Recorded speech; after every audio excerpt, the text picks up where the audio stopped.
Урматтуу мусулман менен бир туугандарым, көптөн бери биз аракет кылып, ушул сабак баштасак экен деп кайра аракет кылып, мына алхамдулилlah, Аллах Таала бүгүнкү күнү мүмкүнчүлүк берип жатат. Андыктан биз бул сабагыбызда ушул ислам дининин түркүгү болгон 5 түркүктүн бирөөсү намаз туурасында сабак кылмакчыбыз, намаз туурасында сүйлөмөкчүбүз. Албетте, пайгамбарыбыз саллаллаху алейхи ва саллям айткан: "Бунял исламу аля хамсин", ислам дини 5 түркүккө курулган. Албетте, эң биринчиси ла илаха иллаллах, бир Алладан башка сыйынууга татыктуу зат жок, Мухаммад анын элчиси жана кулу деп күбөлүк берип болсо, экинчиси албетте икамис сала, намазды тургузуу. Мына ушул намаз туурасында сөз кылмакчыбыз. Анткени албетте пайгамбарыбыз саллаллаху алейхи ва саллям пайгамбар болуп келген күндөн баштап адамдарды ислам диниге чакырып, бир Алладан башка сыйынууга татыктуу зат жок экендигине чакырып, адамдар ошого күбөлүк бергенден баштап пайгамбарыбыз саллаллаху алейхи ва саллям аны намазга буйрат эле, аны намаз окууга үйрөтөт эле, урматтуу тууган, намаз окууга чакырат эле. Ошондуктан биз дагы көптөн ойлонуп отуруп, адам баласына эң зарыл ушул жалпы ыймандууларга келмени айткандан кийин бир түркүгүнү тургузду. Эми андан кийин өтө зарыл болгон түркүк, ислам дининдеги түркүк албетте бул намаз.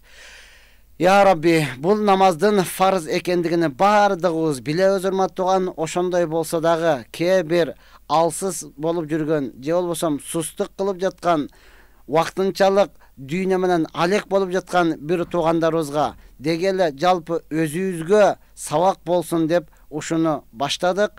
Анткени Аллах Таала Кур'ан-ы Каримде айтат: "Акимус сала", силер намазды тургузгула деди. Бул намаз демек Аллахтын өкүмү. Бул Аллахтын каалоосу эмес, Аллахтын өкүмү. Урматтуу тууган, өкүм менен каалоонун ортосунда асман менен жердей айырма бар. Муну эмне үчүн айтып атам? Анткени кээ бир туугандарыбыз Кудайга шүгүр, дени башы таза, акыл эси жайында, курсагы ток дегеле балагатка жеткен адамдарга намаз окубайсызбы десең, Кудай кааласа, Кудай буйрса дейт. Ооба, жакшы сөз. Бирок урматтуу тууган, бул намаз Аллахтын каалоосу эмес, балким Аллахтын өкүмү. Акимус сала, намазды тургузгула деген. Ошондуктан пайгамбарыбыз саллаллаху алейхи ва саллям айтты: "Бул намаз ислам динин 5 түркүгө курулган болсо, ошонун бирөөсү бул намаз." Пайгамбарыбыз айтат: "Кимде-ким намазыны тургузган болсо, динини тургузуптур. Ким намазыны бузган болсо, динини бузуптур" дейт. Ошондуктан урматтуу менин мусулман бир туугандарым, бизде медиктер айтып калат, медицина айтып калат. Немистер алдын ала эле врачтарга көрүнүп, медиктерге көрүнүп, мендосмотр кылып турат экен да өзүнө. Ал эми орустар болсо, жаңы ооруп баштаганда эле барып көрүнүп турат экен. Мен ооруй баштадым деп. Ал эми кыргыздар боло турган болсо, ушул болбой калганда анан айла жок, врачтарга барат экен. Анан ушул ак халатчандар карабай койду, ушулар көңүл булбай койду, ушулар жардам бербей койду деп сүйлөнө берет экенбиз да. Кудум эле мына ошол сыяктуу урматтуу тууган, бүгүнкү күнү динде дагы, өзүбүздүн ден соолугубузду карабасак да, бүгүн динде дагы мына ушундай ыйманыбыздын алсыздыгыданбы, дегеле дүйнөгө берилгендиктенби, же болбосо туура түшүнүк жоктуктанбы, көпчүлүгүбүз мына ушундай экенбиз да. Жаштыгыбыз, дени башыбыз таза, кычырап, күлүп, ойноп, күлүп турган учурда, жаттасаң зээнин, памятың бар болуп турган учурда, карасаң көзүң көрүп турган учурда, сүйлөсөң тилиң келип, кулагың угуп, бардык мүчөң жайында турган учурда, бардык убактыбызды дүйнөгө берип, андан кийин пенсияга чыккандан кийин, эми пенсияга чыктым окуйм, же болбосо чыгыштан алдын мен пенсияга чыкканда окуймун деп ниет кылып, пенсияга чыккандан кийин анан келет экенбиз.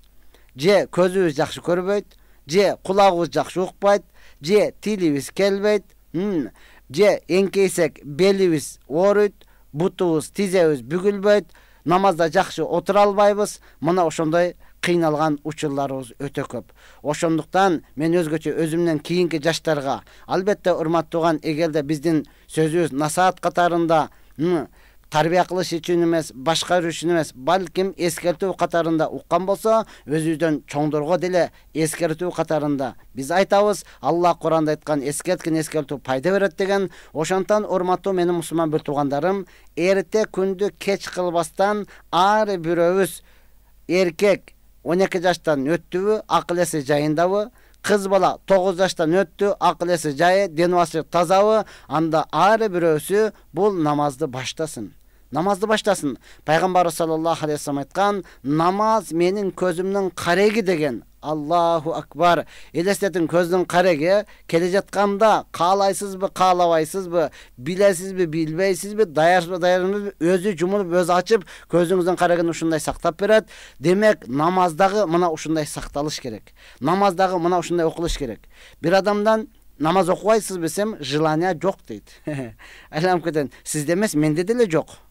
Десем айтат, анда неге окуп атасың дейт. Бул менин желаниям, менин каалоом менен эмес. Бул Аллахтын өкүмү, акыймуссала, намазды тургузгула деген урматтуу туган. Желанияң барбы, жокпу, муну не кылышыбыз керек? Ден башың таптаза турат, балагатка жеттиң, акыл эсиң жайында, анда каалайсыңбы, каалабайсыңбы, Аллахтын өкүмү биз башташыбыз керек.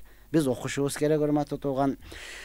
Өкүм менен каалоонун ортосунда асман менен жердей айырма бар. Мисалга айтканда, азыр эркектерге көбүрөөк айтайлы, үйүңүзгө бардыңыз, курсагыңыз ач, аялыңызга айттыңыз, чайап келчи дедиңиз, макул, сиз кааласаңыз деп чыгып кетти. Жарым саат отурасыз, жок, кайра кирди. Чайап келбейсиңби сен? Сиз кааласаңыз болду. Кудай буйрса, сиз кааласаңыз эле ниет бар, жүрөгүм таза деп кайра чыгып кетти. 1 саат болду, дагы деле жок да. Эми кандай абалда каласыз? Эми ошондой мамиле кылган адамга сиз кандай жооп кайтарасыз, урматтуу туган? Сөөгө берип, колуңузга эмне кере турган болсо уруп бересиз го. Алла ушунчалык мээримдүү зат, урматтуу туган, акыймуссала, намазды тургуз деп айтса дагы, сиз биз дагы эле жүрөбүз. Кудай буйрса, жүрөгүм таза, душаң таза болсо болду деп коюп. Жок, урматтуу туган, жүрөктүн тазалыгы, душанын тазалыгы бул тил менен айтуу менен эмес, балким ошол Аллахтын өкүмдөрүнү аткаруу менен душа таза болот. Аллахтын өкүмдөрүн аткаруу менен анан жүрөк таза болот. Жөнөкөй эле аткарбастан эле мен душам таза деп, жүрөгүм таза деп тилиңиз менен айтып койсоңуз, эч кандай бул урматтуу туган жүрөктүн тазалыгына бул далил боло албайт. Албетте, урматтуу туган, я Аллах, Пайгамбар саллаллаху алейхи вассалам айтты, бул намаздын диндеги орду денедеги баш сыяктуу деди да. Намазды сиздин башыңызга салыштырды.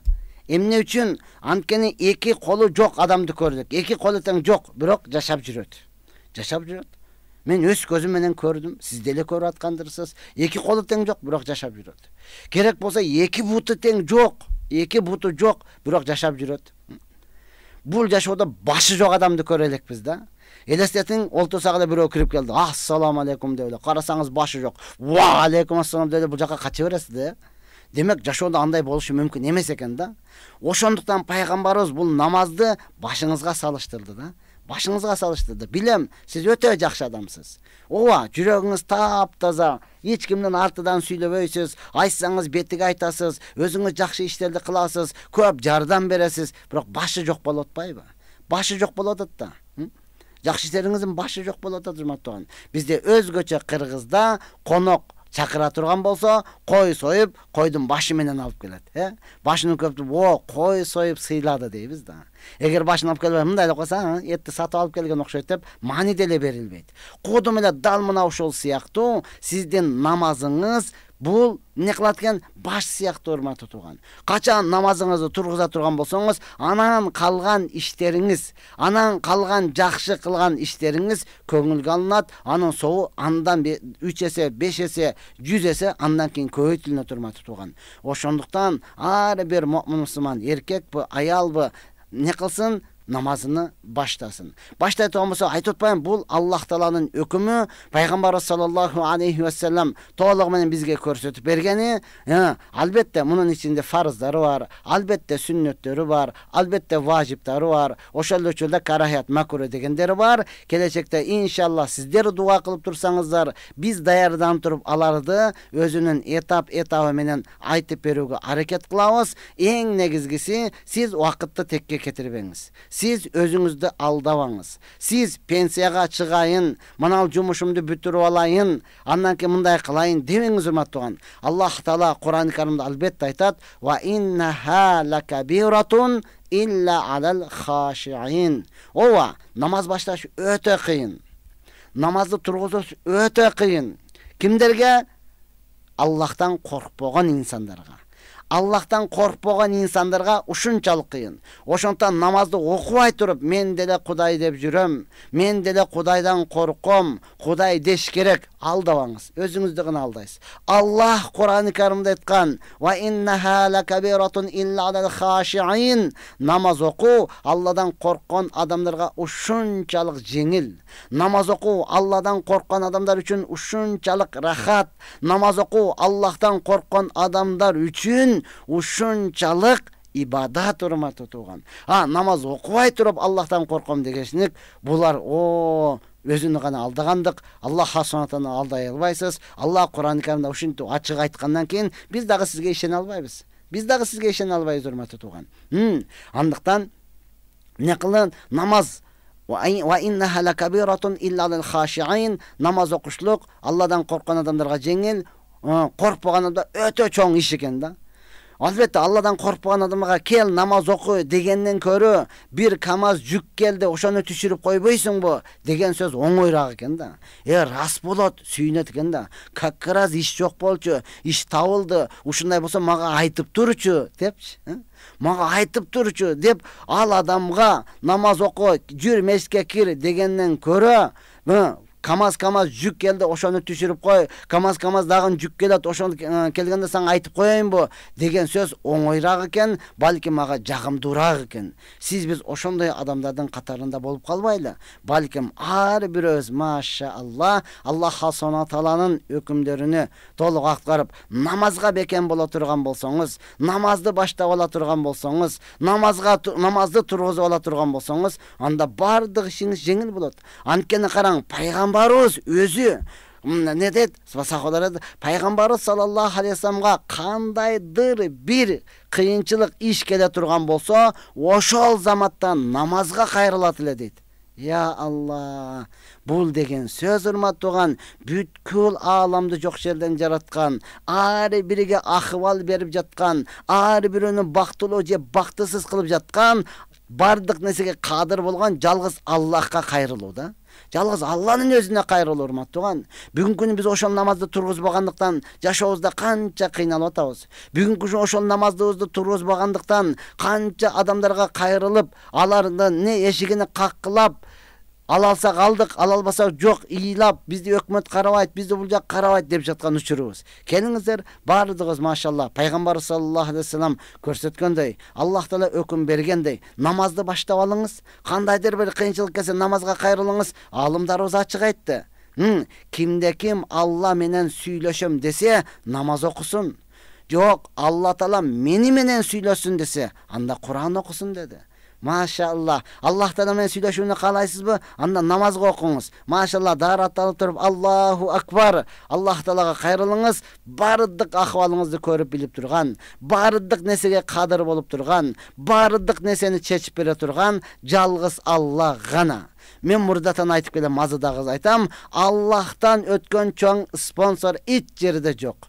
Аллахтан өткөн берешен эч жерде жок. Аллахтан башка тааныш эч жерде жок, урматтан. Аллахтай болгон тааныш, Аллахтан болгон чечкиндүү чечип бере турган эч жерде жок. Өкмөттөгү адамдарыбыз айтып коет го, таанышың болсо таңкасың, таанышың жок болсо маңкасың депчи. Неге? Анда таанышың болсо дагы чечилиши мүмкүн, чечилбей калышы дагы мүмкүн. Бул жагы ушундай болуп атат, азыр такыр эле болбой жатат, коррупция менен күрөшүп атат.